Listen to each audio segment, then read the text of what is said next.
শরীয়তপুর ৩ আসনে জাতীয় সংসদ নির্বাচন ঘনিয়ে আসার সঙ্গে সঙ্গে জমে উঠেছে রাজনৈতিক মাঠ।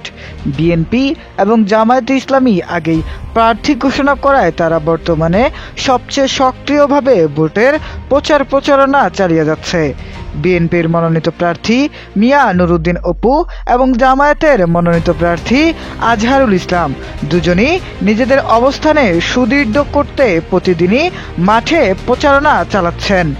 অন্যদিকে ইসলামী আন্দোলন বাংলাদেশের মনোনীত প্রার্থী হানিফ মিয়া এবং খেলাফত মজলিসের প্রার্থী মুফতি খবিরউদ্দিন প্রার্থী হিসেবে থাকলেও তাদের প্রচারণা বা কার্যক্রম তুলনামূলকভাবে অনেক কম। স্থানীয়দের অনেকেই এই প্রার্থীদের নাম পর্যন্ত জানে না বলে জানা গেছে। এনসিপি এবং অন্যান্য কয়েকটি রাজনৈতিক দল এখনো প্রার্থী ঘোষণা না করায় তাদের তেমন কোনো সক্রিয়তা মাঠে দেখা যাচ্ছে না। শরীয়তপুরকে দীর্ঘদিন ধরেই আওয়ামী লীগের ঘাঁটি হিসেবে বিবেচনা করা হয়, তবে বাংলাদেশ আওয়ামী লীগের কার্যক্রমের উপর নিষেধাজ্ঞা থাকায় এ আসনে তারা নির্বাচনে অংশ নিতে পারবে না।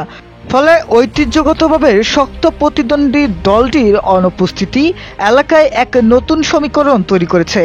বর্তমান পরিস্থিতি ইঙ্গিত দিচ্ছে শরীয়তপুর ৩ আসনে মূল প্রতিদ্বন্দ্বিতা হতে যাচ্ছে বিএনপি এবং জামায়াতের মধ্যে। এলাকাবাসীর মতে এই দুই দলের প্রচারণা এখন পর্যন্ত সবচেয়ে চোখে পড়ার মতো, যা ইঙ্গিত করছে সামনে একটি হাড্ডাহাড্ডি লড়াইয়ের।